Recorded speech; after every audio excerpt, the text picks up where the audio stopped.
Hello one and all, this is Soulful Lordy, James Bullock, once again with another video game first impressions.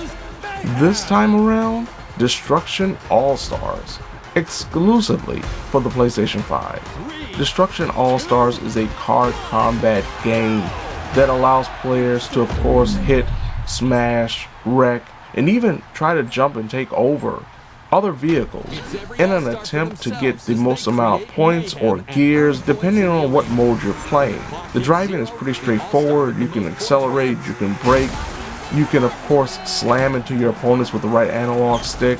With the latter actually being rechargeable, it's one of those things you can't do repeatedly.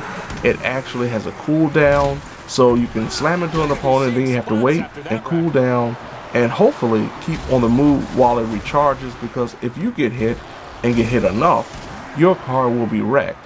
And that's what really makes Destruction All-Star so different, is the fact that not only are you in a vehicular combat game, but you're also in a game where you can leave your car.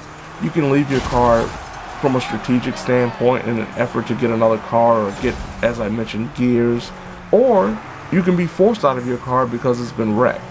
And depending on what option you choose, you can either pick a car that has been unloaded from the ceiling. You can either grab onto someone else's car by avoiding them when they try to run you over and take over their car thanks to a button prompt sequence. Or if you're able to collect enough shards, which are only collectible while on foot, you can unleash your legendary car. These legendary cars or unique hero vehicles also have special breaker attacks. And depending on the character that you're playing as, say for example Hannah can have a blade that slices their opponents in half.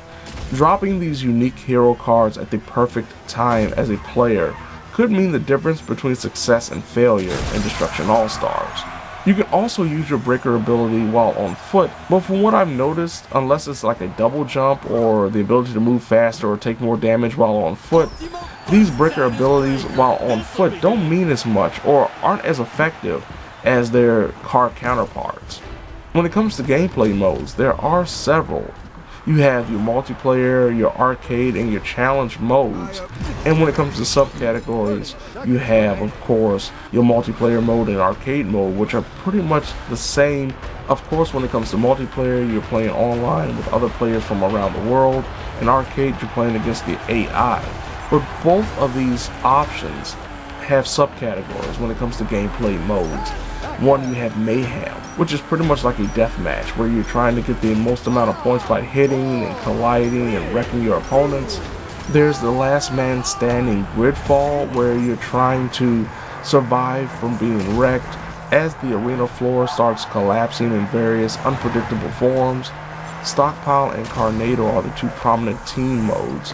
Carnado sees the player having to wreck and hit their opponent to get gears, and then drive into a tornado that's in the middle of the stage that destroys the car but also deposits the gears. Stockpile is more of a capture the zone mode, but it's a little bit more complicated. You can hit your opponents in your car, but you have to get out of the car to gather the gears. You can only hold 4 gears at a time and try to bank those gears in one of 3 areas. And if you can get all 3 zones at one time, that team wins. But if you don't, you have to work and try to have whatever zone, best 2 of 3, filled out before the time runs out. For me, Mayhem is the most fun part when it comes to playing this game, be it offline or online, because it's rooted in the simplicity of what makes Destruction All-Star so fun, and that is just driving into your opponents and hitting each other as hard as you can in hopes of getting the most amount of points. Gridfall is a little bit more complicated. Carnado can be wild, and so can Stockpile, but it doesn't feel like you're really working together as a team. It's just everyone out there trying to do whatever they can, and if it works out, it works out. When it comes to multiplayer, even though it is pretty easy to get into a game, it's unfortunate that you can create a party, but you can't invite friends directly. So you really can't have like this one-on-one battle with your best friend from across the country if you want to. There's also no local play. This is the type of game that is perfect for a home environment where you're just sitting around with your friends or your family and seeing who can bash each other the best with a car. The other mode that I mentioned is the challenge mode. And the challenge mode is kind of like the pseudo story mode, where you take control of one character and play through a variety of modes that aren't available in arcade or multiplayer modes that are mostly focusing on solo action.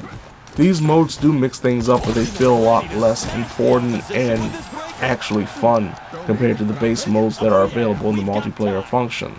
The biggest problem with challenge mode is the fact that all of it outside of one, which is the first one, is all behind a paywall. This is really unfortunate, and I don't mean behind a paywall in the sense that you can grind out, earn in-game currency and buy it. No, you have to buy with the currency that is rooted in microtransactions, where you have to spend real money to unlock these modes. It's still very disheartening that you have to actually spend extra money to play with a variety of characters and unlock stuff that should be given to you for simply playing the game legit. On the opposite end of the spectrum, you can also opt to pay real money to unlock cosmetics, but you can also use the in-game currency that is gained by leveling up your profile to pay for these same items. Why this isn't an option in challenge mode is ridiculous when it's an option when it comes to unlocking cosmetics, even if the cosmetics themselves aren't that impressive.